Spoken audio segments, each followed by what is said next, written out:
Ok, vamos a empezar.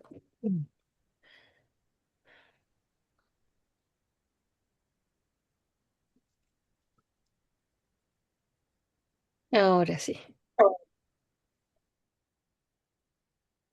Ujú.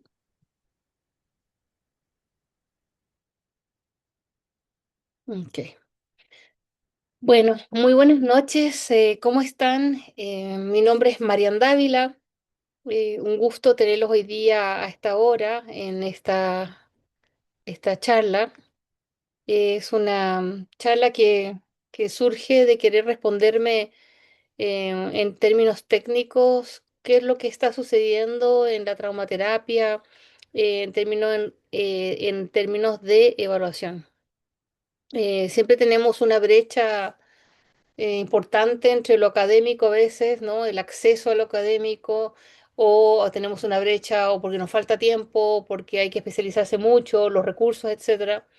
Y siempre nosotros en el Instituto de Neurociencia hemos tratado de no solamente formar personas, que es, dijéramos, uno de nuestros focos, sino que también compartir las buenas prácticas.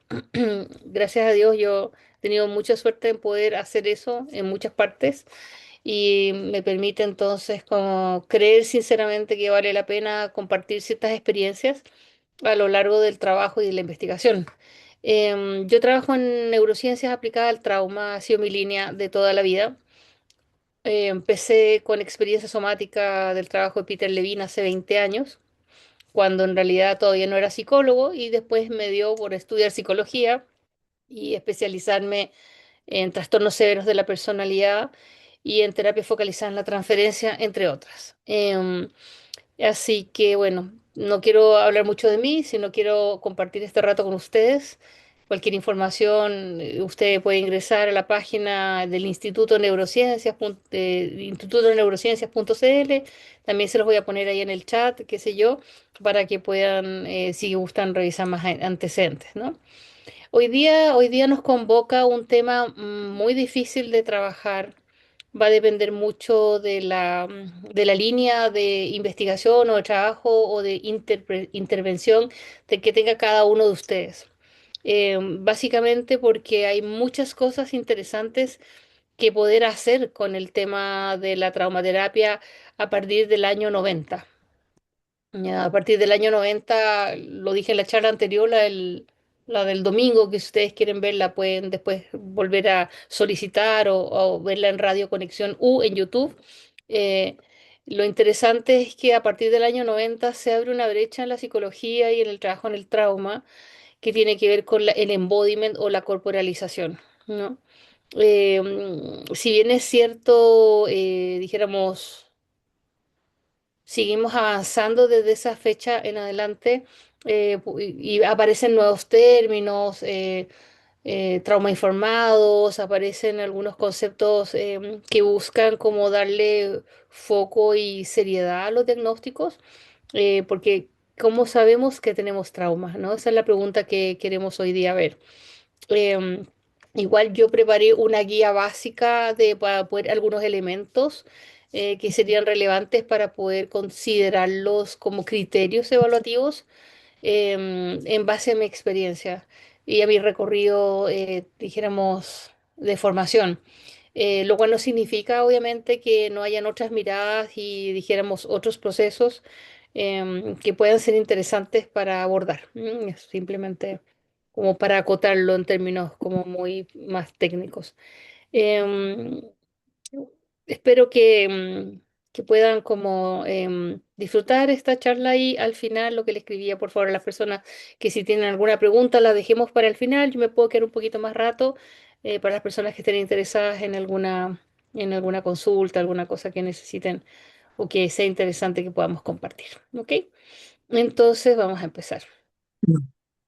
Ujú. Ok.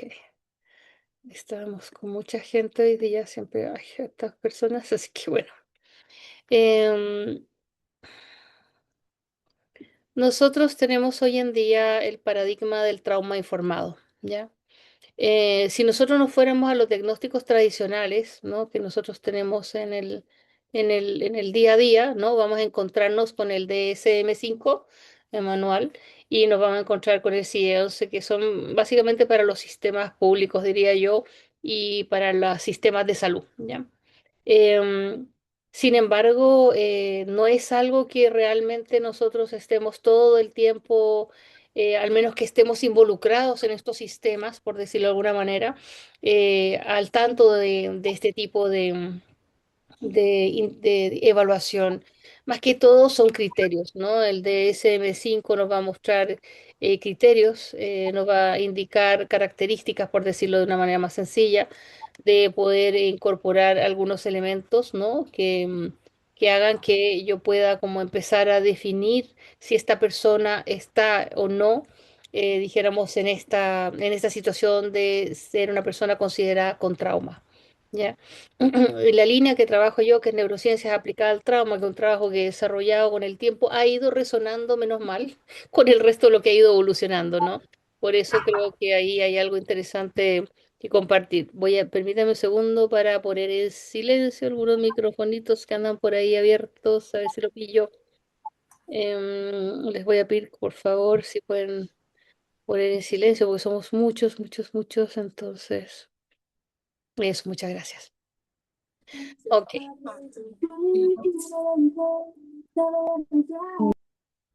Ya, ahí sí. Ok, ahora sí, vamos a empezar.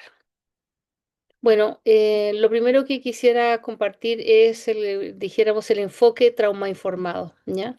Que es como perdón, disculpe que se movió acá, esto para allá. Mm, Acá, vamos a poner acá. Ok. Estábamos, dijéramos acá, perdón, disculpe, el trauma informado desplaza la pregunta clínica, ¿no? ¿Qué pasa? Qué es lo que te pasa? ¿Qué es lo que está sucediendo?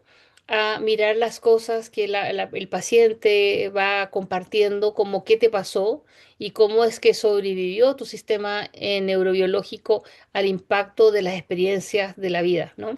Eso es muy importante. Siempre estamos pensando de que tenemos estas situaciones adversas de la infancia, ¿no? Que siempre están como haciendo mella en algunas situaciones importantes de la vida de la persona después de adulto. De niño no lo pasa pésimo, ¿no? Pero de adulto hay estas secuelas, ¿no? Esa es como que a lo largo de esta investigación que les voy a presentar, es algo que, que nos acompaña desde un punto de vista muy profundo, pero que dijéramos lo dejamos de ver, y la idea justamente es comprender en un diagnóstico trauma informado los síntomas como adaptaciones. ¿Ya? O sea, como que ya dejamos de ver las disfunciones. Antes era la patología, como se dice, ¿no? En lo patológico, siempre pensando en como algo que está enfermo, ¿no? Si nosotros cambiamos el enfoque a pensar que a pesar de que sí hayan efectivamente cuadros de patología y trastornos que pueden ser adquiridos o heredados, ¿no? Nosotros tratamos de poder observar al mismo tiempo, si también te acomoda, la categorización de las disfunciones, así como podemos ver los síntomas adaptativos, ¿ya? Em, Nosotros estamos, dijéramos, en el diagnóstico tradicional, focalizados en el presente, al menos que la terapia que se está realizando, dijéramos, tienda a tener un enfoque más de las cosas que pasaron, y más bien se evalúan conductas donde uno busca saber qué es lo que tiene la persona, ¿ya? Es como lo convencional. Lamentablemente, en general diría yo, los diagnósticos son bastante como de repente como con poco acceso, la población tiene poco acceso a la buena diagnosis, y a veces nosotros tenemos pacientes complejos, dos, tres, cuatro situaciones que tenemos que tener la capacidad de hacer un diagnóstico diferencial, ¿no? Y además de eso poder como hilar fino. Por eso personas como el doctor Otto Kemper o Bessel van der Kolk y otros siempre señalan que estos manuales son como un manual muy básico, ¿no? En realidad necesitamos mucho más contenido al momento de evaluar.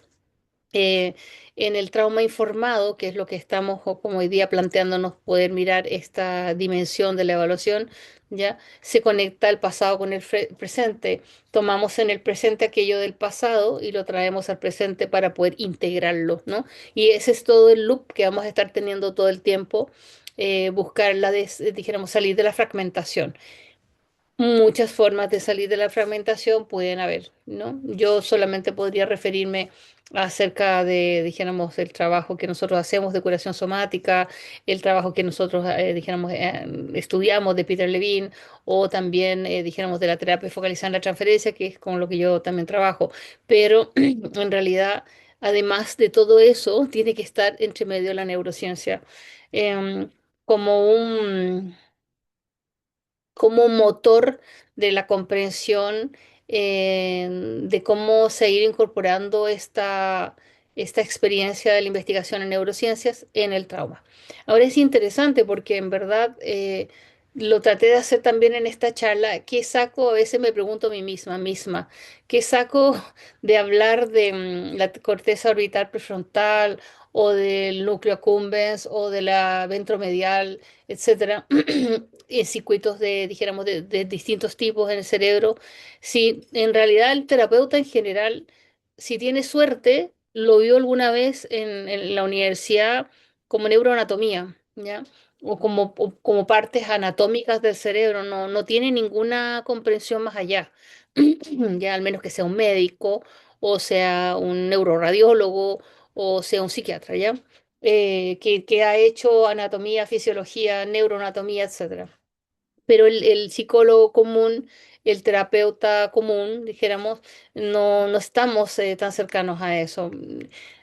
Cuando estuve en la universidad estudiando neurociencias, ¿no?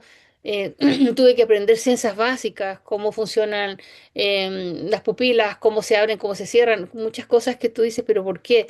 Pero después uno con el tiempo va entendiendo que son las bases fisiológicas para el resto de los comportamientos. Pero en esta sesión lo que hice fue traducirles a un lenguaje comprensivo lo que significan todas estas áreas y subáreas subcorticales y todos estos elementos que sí participan, que son más allá, créanme, que de la amígdala o del sistema nervioso autónomo, ya lo he dicho muchas veces, o sea, ese es como el principio del principio del principio, ¿no? Ya estamos nosotros en áreas mucho más involucradas y uno habla de conectoma, se habla de otras en otro lenguaje en la neurociencia, aplica el trauma sobre todo. Entonces, bueno, este es nuestro paradigma con el que hoy día disculpen,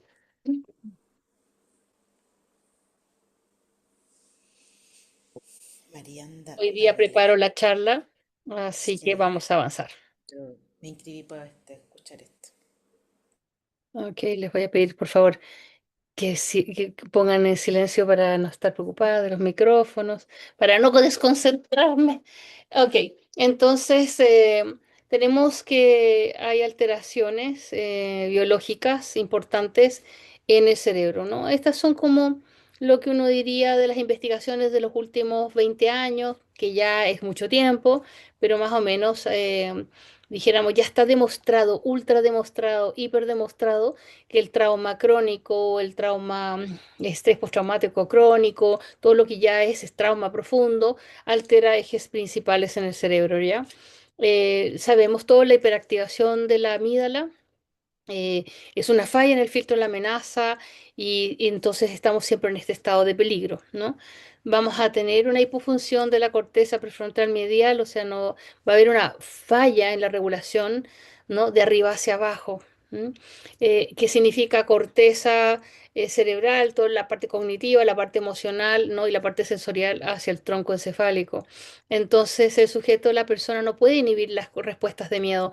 No es que no quiera, es que está activado, como se dice, ¿no? Y bueno, vamos a tener una atrofia o hipoatrofia hipocampal, ¿ya? Donde el hipocampo, que tiene que ver con las memorias, va a fallar en la contextualización de los recuerdos. Esto es clave. Por eso nosotros tenemos estas memorias gatilladas emergentes que aparecen de pronto, ¿no? Primero que nada, las memorias traumáticas se van a almacenar en forma fragmentada, ya sin una etiqueta temporal, y no hay una distinción entre el pasado y el presente. Entonces, muchas veces simplemente vivimos algo que nos recuerda algo, ¿no? Todo el rato y no salimos de ese loop. No tiene que ver con ninguna cosa más que con la expresión de los estímulos, ¿no? Y bueno, acá como les puse como para poder llevarlo a un lenguaje más donde podamos, dijéramos, tener una idea clara de las disfunciones, ¿no? ¿Cómo nos damos cuenta que alguien tiene trauma, ¿no? Todo el rato me estoy preguntando eso, ¿no? Em, ¿Cómo hago que las disfunciones cerebrales, yo las, perdón, ahí está. Y yo las pueda observar, evaluar sin una neuroimagen, sin yo entender estas partes que aparecen, ¿no? De mis conductas, donde yo tengo que ir entendiendo si esta persona tiene o no trauma, ¿no? Entonces, en la práctica clínica, ¿no? No necesita un escáner para diagnosticar una desregulación neurobiológica. Eso es lo primero. Eh, es más que todo cuando hablamos de corteza del hipocampo y todo, tiene más que ver como es la base empírica de cómo se ha ido investigando sobre alto. Pero si nosotros queremos ver el trauma, vamos a tener que ir a la conducta, al afecto, a la respuesta psicosomática, ya en ese momento, en el tiempo real del paciente. ¿No? Nosotros lo que estamos viendo, perdón, todo el momento, ¿no? Es qué divertido, hay unas como unas rayitas que aparecen por ahí. Estas, dijéramos, experiencias que el paciente va a traducir en su corporalidad, en sus gestos, en su tono de voz, en la capacidad de mirar, la capacidad de respirar, ¿no? Para justificar esto, entonces vamos a trabajar con el concepto bottom to up, de abajo hacia arriba, porque estamos hablando de neurociencia aplicada al trauma y estamos viendo sobre el sistema nervioso, ¿ok? Entonces, por ejemplo, nosotros vemos explosiones afectivas, rabia, ansiedad, impulsividad y una reactividad defensiva severa, ¿no? Como que exploto, ¿ya? Eso tiene que ver con la hipofunción de la corteza prefrontal medial. Esto es muy típico y la hiperactivación de la amígdala. Pero para nosotros, para nosotros, ¿no? Nosotros vemos estas conductas y nosotros sabemos que es una falla inhibitoria, ¿no? Como que el cerebro no está pudiendo contener una respuesta muy activada, ¿ya? Y no logra el cerebro racional, ¿no? La corteza, modular el núcleo de amenaza emocional. Entonces es muy importante entender que no vamos a ver la corteza prefrontal medial, no vamos a ver nada de eso, pero cuando vemos a una persona que se exalta, cuando vemos a una persona que no logra controlar su impulsividad, nos planteamos, ya sabemos que de base están puestas estas áreas afectadas, ¿ya? Hay personas también que observamos en su narrativa, una narrativa plana, anestesia emocional, parálisis muscular, mira, perdí un tono muscular, em, hipersomnia, vamos a ver varias características sobre el cómo quedarse, ¿no? Un poco paralizado, ¿no? Y vamos a saber que tiene que ver, obviamente, con el vago dorsal, como diría Porges, y la desconexión de la ínsula anterior, ¿ya? Eso va a significar que hay un colapso, un shutdown, ¿no? Por trauma crónico. El sistema va a preferir disociar antes que colapsar por dolor. Entonces, te fijas, en realidad todo el tiempo hemos visto desde que empezó la psicología o la terapia en general, hemos visto estos fenómenos conductuales o estas expresiones emocionales, ¿no? Solamente que ahora sabemos qué áreas del cerebro están afectadas, ¿no? También uno de los indicadores de las disfunciones a través de la conducta del cuerpo, de las disfunciones cerebrales, ¿no? Porque estoy hablando de allá para acá, pero de acá para allá también. Es decir, si yo veo que la persona como que le faltan palabras, no sabe describir lo que le está pasando, hay una lexitimia, ¿no? Hay somatizaciones gástricas, hay, dijéramos, como desorden en los contenidos internos, vamos a pensar que hay una desconexión con la corteza cingulada anterior y eso es una falla de la traducción de señales corporales a significados mentales, ¿ya? El cuerpo habla porque la mente no puede. Entonces ahí estamos viendo lo que se llama, ¿no? La somatización. Entonces, más o menos es la idea es que nosotros vayamos entendiendo lo que, por eso es que hablamos de neurociencia aplicada al trauma, ¿no? Ya antes era todo solamente observar y no entendíamos qué partes del cuerpo se afectaban, en este caso el cerebro, ¿no? Y eso es lo interesante que hoy día sí podemos, gracias a Dios, a la tecnología en realidad. Em, Sin embargo, nuestro top aquí es el don Antonio Damasio, ¿no? Que habla de marcadores somáticos, ¿no? Que son las respuestas emocionales inconscientes que generan cambios corporales, ¿no? Estamos siendo inconscientemente nosotros tenemos respuestas emocionales y vamos de repente, oh, nos cambia el ritmo cardíaco, nos ponemos tensos, tenemos, se nos aprieta la guatita, se nos suelta la guatita, etcétera. Antes, todo eso va a suceder antes de que eso llegue al cerebro como una cognición, como un pensamiento, ¿no?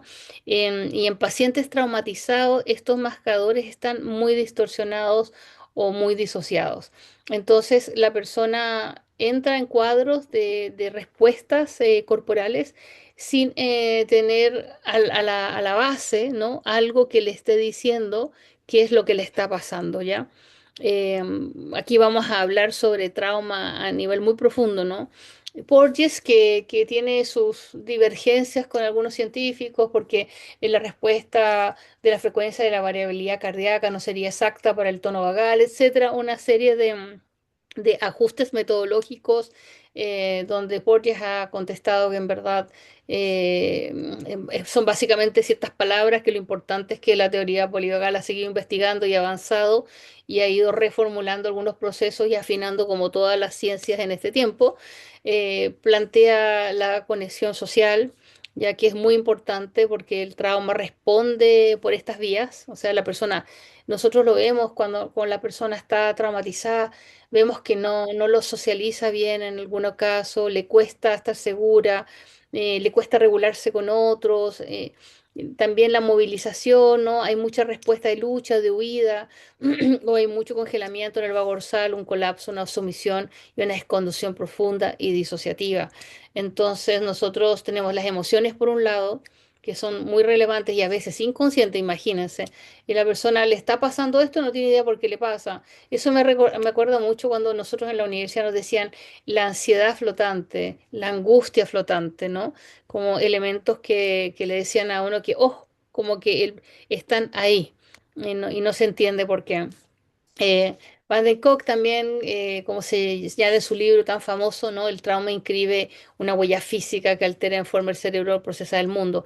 Yo diría que la información que tiene el cerebro se expresa a nivel corporal y aparece esa relación cuerpo-psique muy complicado y entonces va a ser difícil no hacer una lectura. Por eso es interesante de este punto de vista, que lo que plantea Valdenkov, va a ser bien difícil tener un buen diagnóstico si nosotros, antes de evaluar personalidad, no vemos cómo viene este paciente con el sistema nervioso, porque hoy día la concepción de la definición de trauma sería, ¿no? Todo aquello que impacta a nivel del sistema nervioso y desregula las respuestas de orientación y de defensa y al mismo tiempo disocia, activa mecanismos disociativos y al mismo tiempo, por decir así en simultáneo, genera un impacto psíquico. O sea, por más que hago clases y hago clases y hago clases, si bien es suerte, es cierto, nosotros estudiamos una cosa por acá, otra cosa por allá, la verdad es que a nivel neurológico y fisiológico y homeostásico, todo es dinámico y todo ocurre al mismo tiempo. Entonces simplemente estamos parcializando los conceptos para poder entenderlos nomás. No es porque esto ocurra en separado.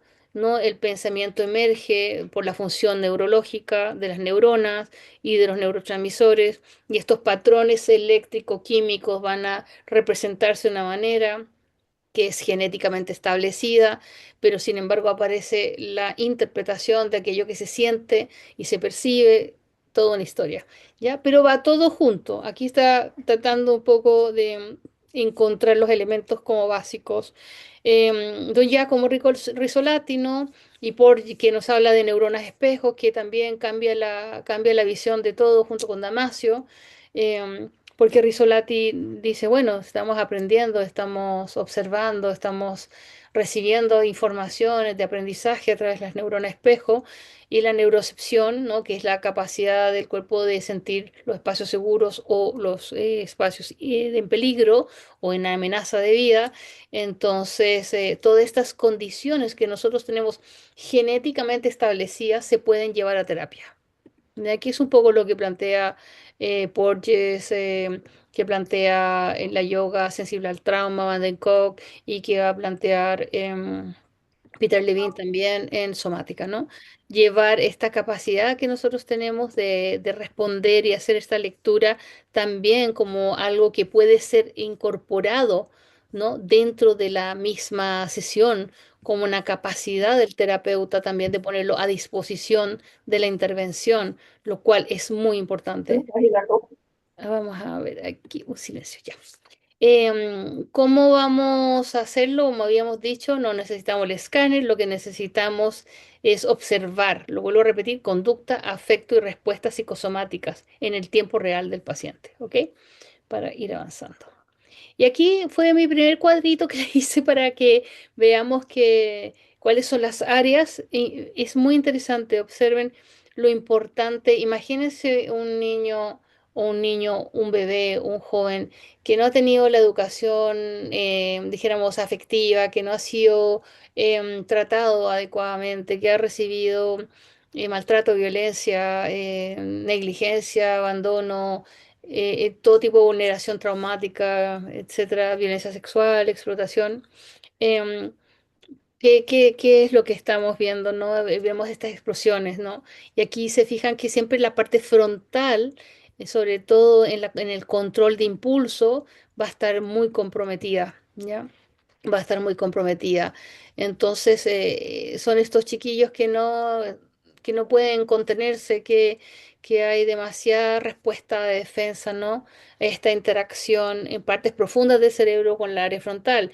El área frontal hace que nosotros seamos capaces de tomar decisiones, ¿no? No hay que olvidarlo también.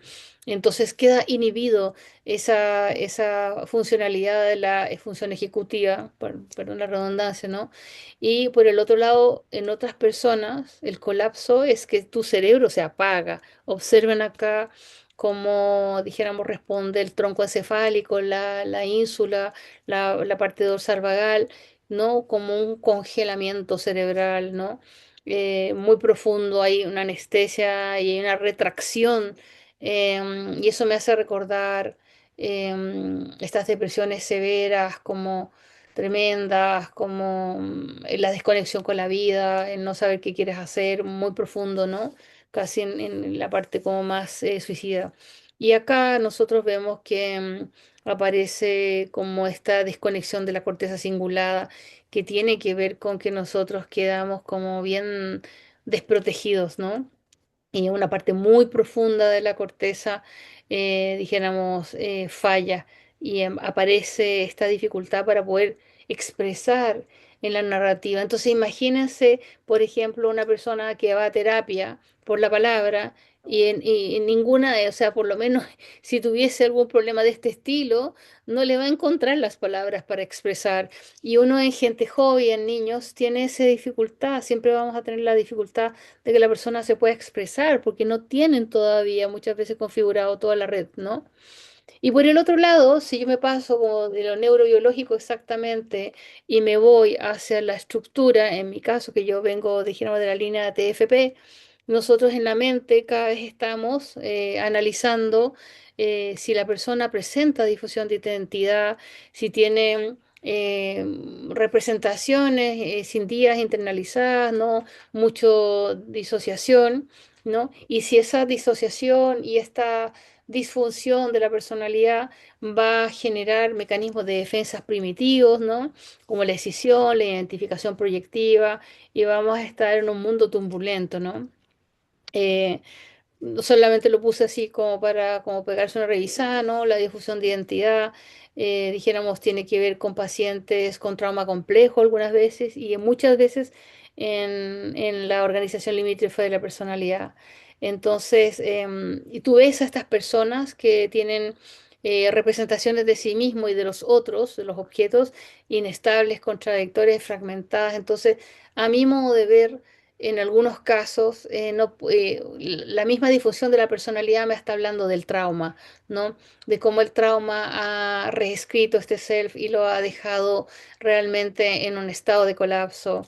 Y muchas veces, por decir así, están estas malas noticias que es como usted tiene depresión, pero también tiene un trastorno de alguna cosa y además de eso tiene esta otra. Entonces usted empieza, ahí es cuando uno le hace sentido que se empiezan a sumar diagnósticos.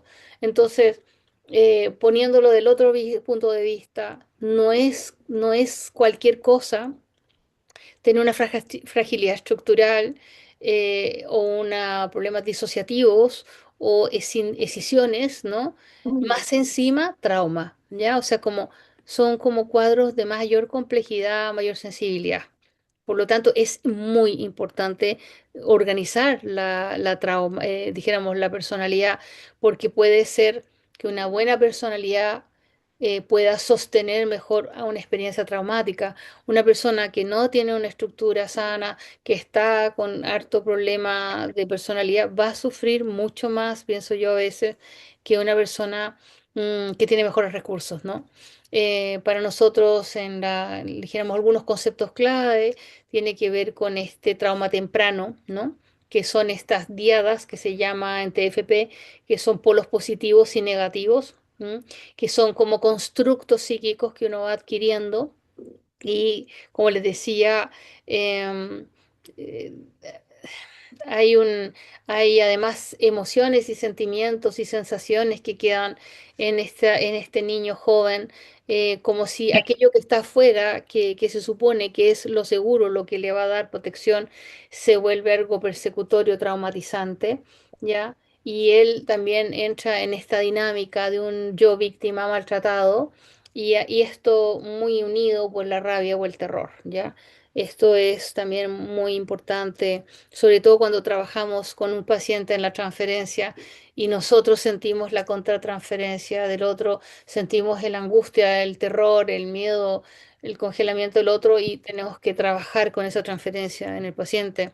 Y bueno, además, para proteger el self, ¿no? Vamos a tener todo el rato mecanismos de defensas primitivos, como el splitting, la escisión, ¿no? Y el paciente se mantiene rígido, separado entre los aspectos como positivos y negativos, es blanco o negro, ¿no? Y no hay integración de la identidad. A mayor contraste entre lo positivo y lo negativo, más exacerbado, ¿no? Aquello que es así o es así dijéramos, más nosotros esperamos tener mayor rigidez y mayor rigidez menor no es un buen pronóstico. Y es un aspecto importante a trabajar, pero también es una señal de que ahí hay trauma. ¿M? Y bueno, la difusión de identidad, que ya es para trastornos de personalidad, que en realidad los empezamos a ver en general en los jóvenes, ya podemos observar, dijéramos, estas experiencias y nos vamos dando cuenta de que dijéramos, mucha inestabilidad y contradicción, ¿no? Y memorias fragmentadas. Em, por lo tanto, nosotros vamos a ver buscando todo el rato indicadores, ¿no? Buscamos indicadores somáticos y micromovimientos clínicos, ¿no? La disociación somática, ¿no? Falta de congruencia entre el relato verbal y la postura corporal. Eso pasa mucho. Una persona te está hablando de algo muy terrible, por ejemplo, un abuso severo con una sonrisa plana con parálisis muscular, ¿no? Nosotros vemos que ella está contando algo terrible y se está muriendo de la risa. Y es como, no estamos muy bien. Ahí tenemos la disociación somática, ¿no? Y estamos observando, por ejemplo, desregulación autonómica, sobre todo en patrones respiratorios. Acuérdense que la respiración sería, dijéramos, lo que más tenemos a mano para poder afectar la variabilidad de la frecuencia cardíaca a través de la respiración, ¿ya? También observamos pupilas dilatadas, la midriasis, ¿no? Cambios súbitos en el tono de voz, sudoración y micromovimientos de sobresalto ante ruidos mínimos del ambiente, ¿no? Una hipervigilancia midaliana. Entonces ya empezamos a observar lo que nos llama la atención. em, el desarrollo dijéramos, durante toda la formación, que estamos todo el tiempo, es desarrollar esta capacidad de observación. No pasar por alto algunas cosas que son esenciales de poder observar. Realmente es importante. Em, y bueno, acá se los puse porque un poco para hacer algunas cosas más finas, en el sentido de que sí tenemos, dijéramos, instrumentos que podemos usar. mm, Como nosotros podemos ver, por ejemplo, el ACQ, que evalúa categorías de adversidad en la infancia. Que dijéramos que trabaja con ítems dicotómicos o mucho o no, nada, ¿no? La dicotomía. Por lo tanto, podemos evaluar la exposición a eventos traumáticos con instrumentos, también el LEX5, que detecta exposición a eventos, una lista de verificación, si le ha pasado o no le ha pasado, y el CTQ-SF, que evalúa los tipos de maltrato infantil en 28 Likert en escala de Likert de 1 a 5 puntos, ¿no? Em, por lo tanto, lo que uno observa en estos instrumentos y por qué los pongo, para que ustedes se hagan una idea, en general, el instrumento lo que busca es poner en evidencia, ¿no? Aquellos factores que nosotros estamos evaluando, ¿no? Es decir, ciertas características para definir si están presentes o no, porque eso nosotros le damos un puntaje para evaluar el impacto, ¿ya? Ahora es interesante y me enfoqué bastante en el CIE 11, en el estrés postraumático y el estrés postraumático complejo, porque es muy interesante lo que hace el CIE 11. Incluye un cambio fundamental a diferenciar estos dos trastornos. em, Porque permite evaluar no solamente los síntomas nucleares del trauma, que los vamos a ver a continuación, sino las alteraciones más profundas en la identidad, o sea, en la personalidad y las relaciones. Y eso es muy importante, porque en el fondo, como yo les digo, quizás no vemos que le sudan las manos, pero sí vemos que no logra expresar cosas. No vemos si tiene taquicardia, pero sí vemos que la persona tiene conflictos relacionales, y así vamos como viendo qué somos capaces de observar, ¿no? Por lo tanto, por ahora el CIE 11 con esta distinción sería como dijéramos, quién estaría evaluando mayores condiciones. Piensa que el estrés postraumático, el estrés postraumático complejo, es muy reciente, que se está evaluando posterior a la guerra de Vietnam, más o menos, la Segunda Guerra Mundial. Entonces, y además tiene muy mal tratamiento farmacológico, entonces es muy importante medirlo bien, ¿ya? Nosotros tenemos el ETQ, que es un cuestionario autoinformado, ¿ya? Que va a evaluar estos síntomas de estrés postraumático, que son 6, y también el estrés postraumático crónico, o sea, perdón, complejo, ¿ya? Entonces, el DSO significa en español alteraciones de la autoorganización, o sea, de la estructura. Sería muy importante ver que en ambos, en el modelo de la CIE 11, el estrés postraumático y el estrés postraumático complejo son trastornos relacionados, pero distintos, ¿ya? Ambos requieren exposición a un evento traumático, pero el estrés postraumático complejo incluye síntomas nucleares, ¿no? Más los síntomas de alteraciones de la autoorganización de la personalidad, ¿ya? Que suelen surgir por la exposición prolongada repetido de la naturaleza interpersonal, como abuso infantil o violencia doméstica. ¿Ya? Em, Vamos a ver los ítems nucleares para que puedan observar. Aquí los tengo. Em, los ítems nucleares o grupo de síntomas que dijéramos mide esto son tres en el grupo del estrés postraumático: reexperimentación en el aquí y a la hora. La situación ya pasó, pero la persona la revive, ¿no? Es lo que nosotros llamamos flashbacks. La evitación, esfuerzos deliberados para evitar pensamientos, personas, sentimientos, lugares, ¿no? Para poder evitar ese evento, recordar. Y la sensación de amenaza, ¿no? Lo que nosotros llamamos hipervigilancia, ¿no? En el estrés, dijéramos la alteración de la autoorganización, vamos a ver la desregulación afectiva, ¿ya? Dificultad para gestionar emociones. incluir la actividad intensa, y vamos a ver el autoconcepto negativo. Eso es muy interesante porque algo está mal conmigo, ¿no? Sobre uno mismo todo el tiempo son sentimientos de ser inútil, de fracaso, una sensación de una persona sin valor. Eso es muy interesante en el estrés postraumático complejo. Ya está, dijéramos, organizado en estos criterios, ¿no? Alteraciones de las relaciones. ¿Cuántas personas realmente no logran relacionarse bien o tienen tanto conflicto, lo pasan tan mal con el tema vincular, ¿no? Entonces hay dificultad en formar y mantener relaciones íntimas, por ejemplo. Y puede haber distancia y desconectado de los demás o dificultades en mantener la cercanía emocional, ¿ya? Entonces, con este cuestionario, por ejemplo, podemos lidiar y evaluar con estos criterios para ver qué tipo de estrés traumático tiene la persona. Está definido.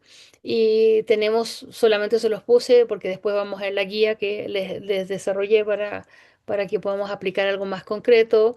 Que va a depender del interés de cada persona, poder estructurar síntomas y alteraciones, ¿no? Tenemos el CAP-5, que es bien conocida, que es una entrevista que está basada en el DSM-5 y que trabaja el estrés postraumático. Tenemos otra más, la TSC-40, que mide síntomas asociados a experiencias traumáticas también, ¿no?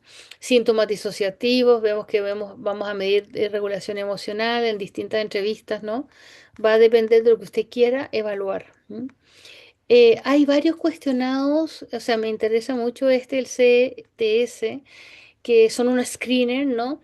Que son rápidos y tiene buena respuesta psicométrica, o sea, estadísticamente como bien validado. Y de repente es más fácil porque tú le pasas el instrumento a la persona, es autoinformado, ¿ya? Entonces, de repente hay algunos instrumentos que son como más accesibles. También Stephen Porges en su página, dijéramos, tiene de la teoría polivagal. Usted va a encontrar muchos cuestionarios que él ha puesto. em, Liberados con toda su capacidad para poder evaluarlos, ¿no? Con todas sus tablas y todo, que también él los pone a la disposición de la comunidad, que son muy en relación a los marcadores somáticos, ¿no? Y bueno, lo interesante para ir cerrando, como estos tipos distintos de instrumentos que tenemos, muchos, ¿ya?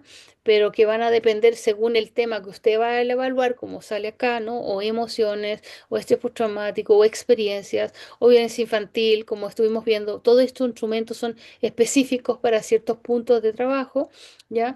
Lo que podemos decir es que estos instrumentos, primero que nada, no son excluyentes, ¿ya? Uno puede mezclar el ACE-Q, ¿no? Que es de la infancia, con síntomas más avanzados para crear una imagen más completa de la experiencia del paciente y sus consecuencias, ¿ya? Em, y lo que yo les decía, los cuestionarios autoaplicados pueden verse afectados por sesgos de recuerdo, ¿ya? Y la fiabilidad también en algunos puede ser menor para eventos presenciados en la primera persona. Y lo bueno es que en realidad también estas herramientas se pueden permitir cuantificar el choque, el grado de impacto de exposición en el trauma y evaluar las alteraciones, ¿no? Como las desregulaciones, los síntomas somáticos y psicológicos que se cristalizan en la organización de la personalidad. Un momento.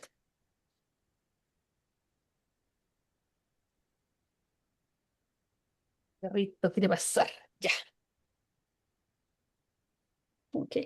Entonces, solamente para cerrar, para pasar a la guía, eh, está claro que hoy día tenemos experiencias que han sido ya basadas en evidencia científica y vamos a seguir avanzando sobre eso.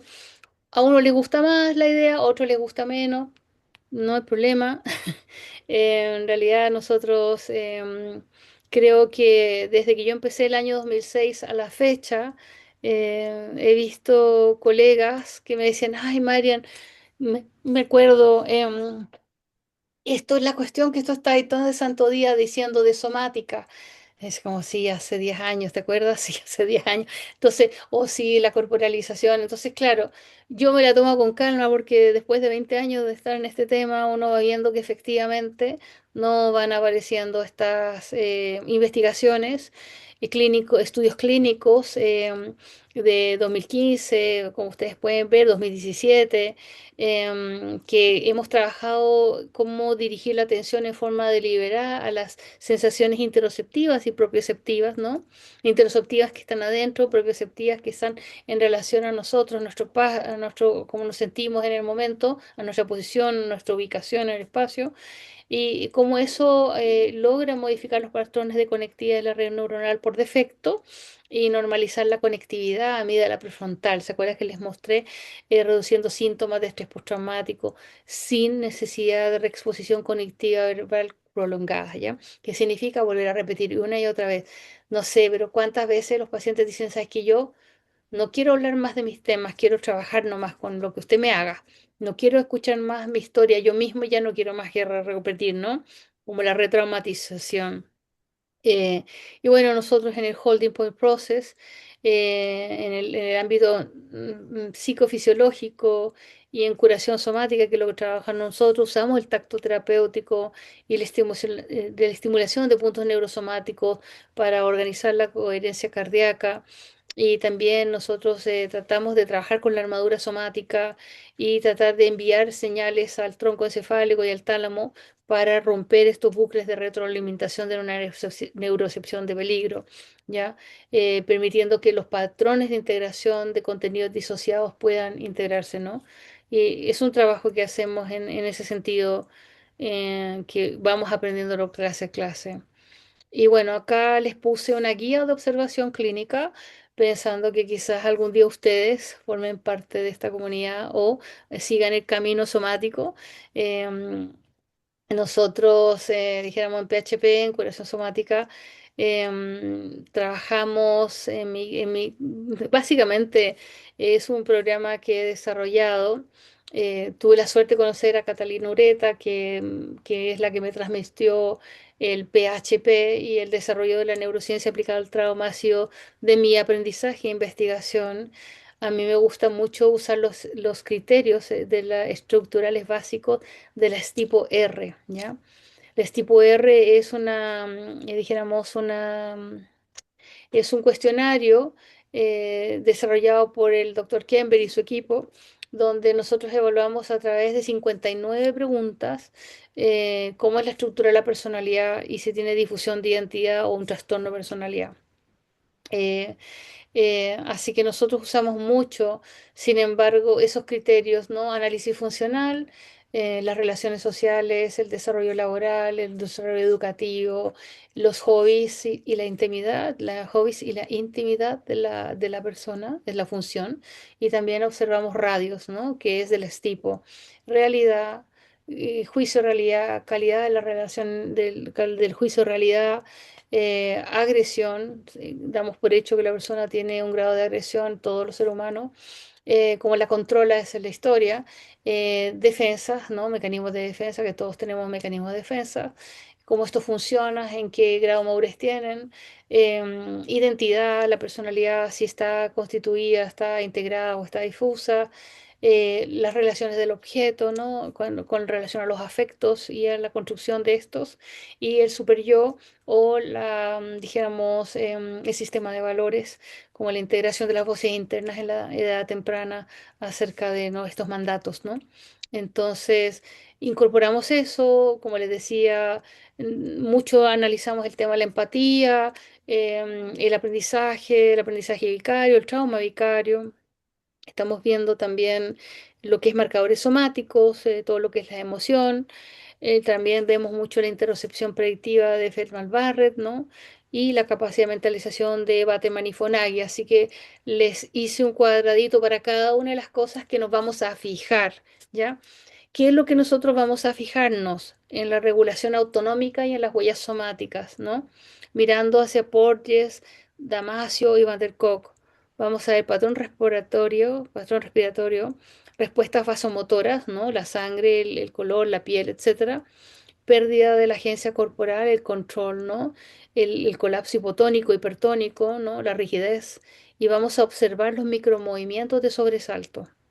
Ya esto es como la guía práctica para estar en la sesión. Nos vamos a fijar en eso, ¿ya? ¿Qué significa patrón respiratorio? ¿Qué podemos observar? apneas recurrentes, suspiros profundos, respiración clavicular, superficial, ¿ok?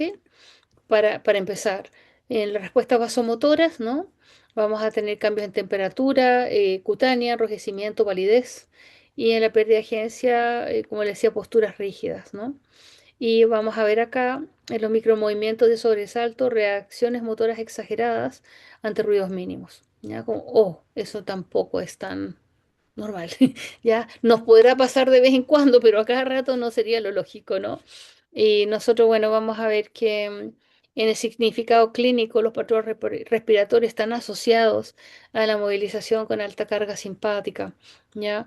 Y acuérdense, neurociencia aplicada al trauma, eso es lo que uno tiene que entender. Ah, me está sudando las manos ya. ¿Qué es eso? Una desactivación desordenada de marcadores somáticos desadaptativos, ¿ya? Me sudan las manos, paso toda la noche sudando. No, no, eso no es, es de regulación. Em, dijéramos, pérdida de la agencia corporal, activación del vago dorsal, el cuerpo flota fuera de su peso, hay una sensación como de bajo tono, ¿no? Y finalmente, como le decía, los micromovimientos sobresaltos, la hipervigilancia, la amígdala crónica, ¿no? Eso es lo primero que observamos. En relación a gestos, al sistema espejo del rizolatino y el movimiento, dijéramos el movimiento del cuerpo, vamos a ver la incongruencia del gesto con el afecto. ¿Ya? Narrar, como dijimos, abusos con sonrisas fija, plana o infantil. ¿No? ¿Eso qué va a significar clínicamente? Una decisión estructural y una disociación afectiva cognitiva. ¿M? Hay una disociación, hay algo que está separado. Vamos a ver la hipomanía, perdón, la hipominimia y la máscara facial, ¿no? El masking. Y vamos a ver mucho falta de microexpresiones involuntarias y hay un apagado del sistema de conexión social. No está de más decir que dijéramos, todo lo que es el rostro tiene que ver con los pares craneales, ¿ya? Con los 12 pares craneales. Y no está de más decir que dijéramos que eso también tiene una afectación en relación al resto de la organización del lenguaje corporal.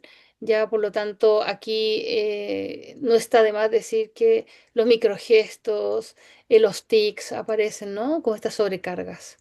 Y vamos a ver los gestos defensivos procedimentales, no manos que cubren la garganta, el pecho, zona genital, que son activaciones de defensa arcaicas ante la amenaza, ¿ya? Eso es muy automático. No nos damos ni cuenta. Y bueno, pensando en Felmar Barrett y Damasio, la interocepción, la predicción y la granulidad emocional, ¿ya? La falta de, la incapacidad de diferenciar emociones complejas, dijéramos, tiene que ver con fallas en los modelos predictivos del cerebro, ¿no? El cerebro siempre está anticipándose las cosas y cuando no lo logra, aparecen estas como desregulaciones y no se logra integrar lo que se siente por dentro, por decirlo así, ¿no? Y vamos a ver la desconexión interoceptiva o la lexitimia también como una incapacidad de escribir sensaciones corporales, porque muchas veces la gente te dice no siento el cuerpo, o lo siento dormido, o no siento nada, algo me está pasando, ¿no? Y es la desconexión de la ínsula medial y la corteza cingulada anterior, que en general están en esa área. ¿Qué más medimos? ¿Y más nos fijamos en sala? ¿Ya? La voz monótona o aplanada, ¿no? Que tiene que ver con el vago dorsal, la voz quebradiza, taquilálica, extremadamente rápida o atropellada, ¿no? Hay una inundación simpática eminente. Hay personas que hablan así tono robótico, sin variaciones, también es como un colapso dorsal, ¿ya? También nosotros nos fijamos para ir viendo las representaciones incindidas, como dijimos, ¿no? Esta oscilación entre de idealizar algo y de evaluarlo todo el rato con mecanismos de defensa primitivos y la fragmentación mnésica, que son estos retazos, estos fragmentos que emergen como imágenes fijas o inconexas de fragmentos, donde el trauma detiene el proceso, el procesamiento lingüístico por alteración hipocampal. ¿M? Y finalmente, que no podría estar, sí, o sea, la base más importante de cuando escuchamos a alguien es la mentalización. ¿Cómo esa persona te habla? cómo te dice las cosas, de qué manera te las explica, qué tanto las entiende cuando te las dice. Eso es esencial, esencial, esencial. Baterman y Fonaggi realmente en la mentalización y la empatía en la mentalización son fundamentales en la traumaterapia, porque muchas veces por ahí el otro va a estar bonito, sonriendo, todo bien, respirando fantástico, cero problema, pero te va a decir unas cosas que tú dices, pero ¿por qué me está diciendo eso? Pero ¿por qué no tiene un orden en lo que está pensando? No termina las cosas que está diciendo, salta de un lado para otro, se imagina cosas que no son, pero no son, y ahí tiene conflicto en relación al lenguaje, no se entiende lo que se dice ni el mismo, etcétera. Equivalencia psíquica, no, lo que yo pienso es, pero no todo lo que yo pienso es, ¿ya? Hay una fusión entre el mundo interno y el mundo externo y un conflicto, farias en la mentalización. La hipermentalización, que yo estoy todo el rato análisis complejos, totalmente fuera de mis afectos, ¿no? La persona piensa el trauma, pero no lo siente. Entonces, la mentalización yo diría que es como la última de las cosas relevantes que yo he visto que sí están súper involucradas en la traumaterapia y que realmente no se trata no solamente de escuchar ni de interpretar, sino que ver cómo el otro te dice las cosas y cómo las entiende, ¿ya? Ya quedándome 3 minutos para terminar, voy a decirles así nomás que pucha, un diagnóstico preciso basado en estos enfoques que les he comentado, ¿no? eh, donde aparecen los rasgos de la personalidad también, ¿no? Es sumamente importante, no podemos dejarlo afuera, ¿ya? Vamos a ver los rasgos de personalidad adaptativos del paciente, pero ¿cuáles son estos?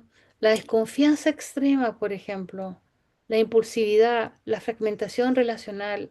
eh, no son fallas morales ni funciones biológicas, son estrategias de sobrevivencia neurobiológicas, defensas psíquicas primitivas, la gente que hace ghosting, que te deja botado, ¿ya? Ni una explicación, o sea, mal, todo el rato, ¿ya?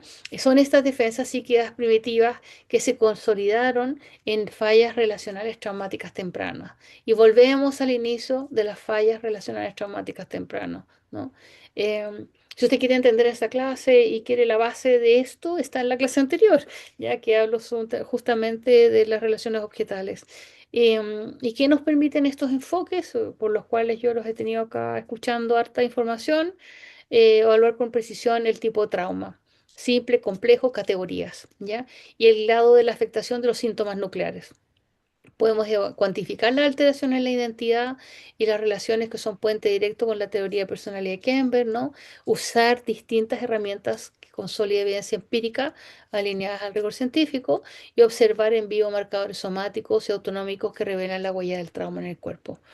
Em, Quiero decir que el cuerpo ha llegado y se ha venido a quedar. Y esta es todo las, dijéramos, referencias que este trabajo trae, más o menos para que ustedes se den cuenta, alrededor de 50 papers que hemos revisado.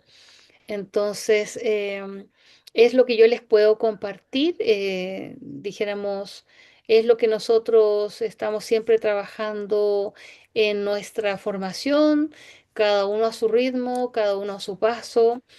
Tratamos de que las personas puedan realmente tener una visión amplia del trabajo del trauma y sabiendo bien que requiere harto estudio. Y por el otro lado, también tiene que ver con desarrollar esta visión, tu ojo clínico y tener la paciencia y la dedicación que hay que tener para poder, dijéramos, hacer lecturas y poner, y sobre todo desafiarnos a poder levantar un diagnóstico, poder hacer, como lo he dicho en otras sesiones, evaluaciones diagnósticas y al mismo tiempo derivaciones como que sean, dijéramos, recomendaciones importantes para la vida de la persona con la que trabajamos y poder acompañar en estos procesos a veces a la familia, a las personas cercanas en el tema del trauma. Em, sí, el trauma se mide, lo podemos medir como ustedes han visto esta noche y podemos usar distintos instrumentos para poder trabajar con ellos, ¿no? Voy a dejar un poquito la presentación. Agradecerles mucho que ustedes hayan estado aquí. Nosotros siempre dejamos estas conferencias que son introductorias, las dejamos en la Radio Conexión U, que está en radio, todo lo que es la charla, por ejemplo, está acá en Radio Conexión U en YouTube.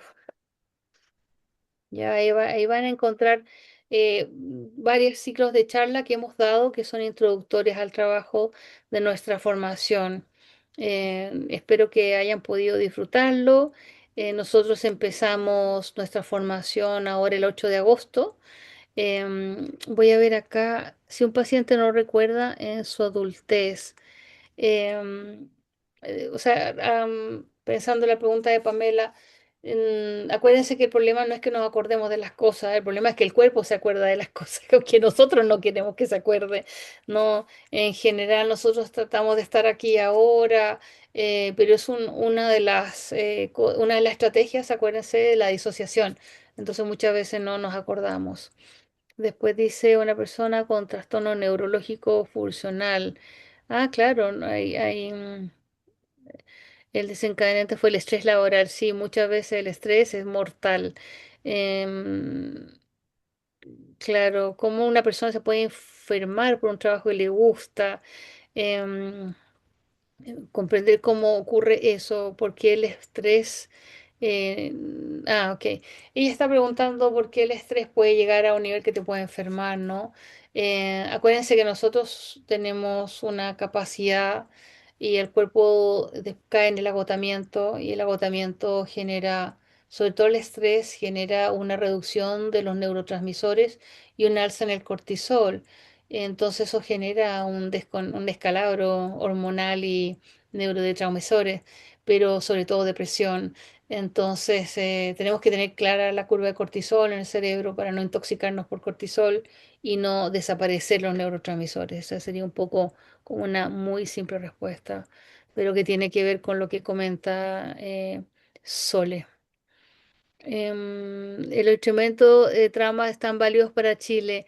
No sabría la Estipo R, que es la que yo manejo, la CAPS me parece que también. Habría que ver si tendría que confirmarle cuáles, porque sé que por lo menos la Estipo R nosotros la usamos después de hacer una evaluación de un curso en general. Habría que ver si están dijéramos, claro, para la población de nosotros. No les sabría decir exactamente cuál de todos, ¿no? Sino que son en esta clase, dice como de los que son más utilizados en este momento, sí. Em, mm, muchas gracias, muchas gracias, muchas gracias. Feliz, muchas gracias a ustedes por haber estado. Les agradezco un montón. El estrés familiar deja muy marcado la inseguridad. Em, Deja muy marcados en la inseguridad. Sí, parece que el estrés es como en la familia nuestra primera referencia, así que obviamente que vamos a tener mucha afectación porque cuando somos pequeños no tenemos tanta defensa, ¿no? ¿Cómo se pueden reparar síntomas postraumáticos complejos? María, sobre todo hay que hacer terapia, terapia, terapia, terapia por estrés postraumático sobre todo. En curación somática tiene que ver el cuerpo. Sí, nosotros enseñamos, si podemos evaluar, como les decía, el trauma y aprender a identificarlo y además trabajar con él a nivel corporal. Sí, tenemos en agosto la formación, sí, de neurociencias aplicadas al trauma que se llama curación somática PHP, que aprenden una técnica para trabajar en el cuerpo y además se aprende todo el concepto somático y de neurociencia aplicada al trauma. ¿Cómo sería tratar estrés crónico por trauma a una persona que está hiperalerta después de muchos años sometidos a altos índices de cortisol? Bueno, mm, en general, uno lo que va haciendo es como ir ofreciéndole al cuerpo un registro de regulación en forma persistente y permanente, cosa de que la persona pueda como ir pudiendo bajar estas curvas de cortisol. Mientras más antes, mejor. Anosmia traumática. Hoy, la anosmia sería muy interesante porque en general la anosmia, por lo que entiendo, es como el daño neurológico a nivel nasal para lo que es el olfato y no tengo claro si hay alguna rehabilitación sobre aquello. Porque como en general es por como lo que llamamos como por un evento traumático físico o por un evento viral o bacterial. Entonces es más bien como mueren neuronas. Entonces no les sabría decir si es que podrían como uno afectar algo que mecánicamente está dañado. Ahí tendría mis dudas. Realmente tendría que pensar si eso pudiese ser una posibilidad. Mi hija 2010 tiene un trauma terrible del terremoto, pero por supuesto, les voy a poner la página. A ver, la de hoy día. Ujú. La página que pueden revisar la reunión de hoy es, em, a ver, déjenme, aquí es Radio Conexión U en YouTube. YouTube.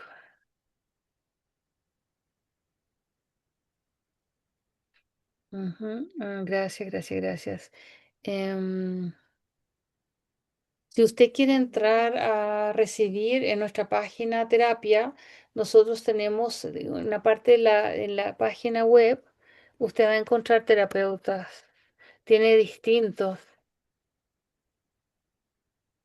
y además nosotros tenemos varios distintos tipos de terapeutas con distintos grados de especialidad y de formación. Entonces ahí usted puede revisar y recurrir a quién le podría ser interesante. Eso no, muchas gracias a ustedes. Bueno, ahí veo a la Lili, muchas gracias a la Lili también por acompañar, una alumna ya certificada. Espero que haya sido de su agrado la sesión y que, bueno, como ustedes pueden ver, tenemos un mundo de posibilidades para trabajar. Que tengan muy buenas noches, muchas gracias.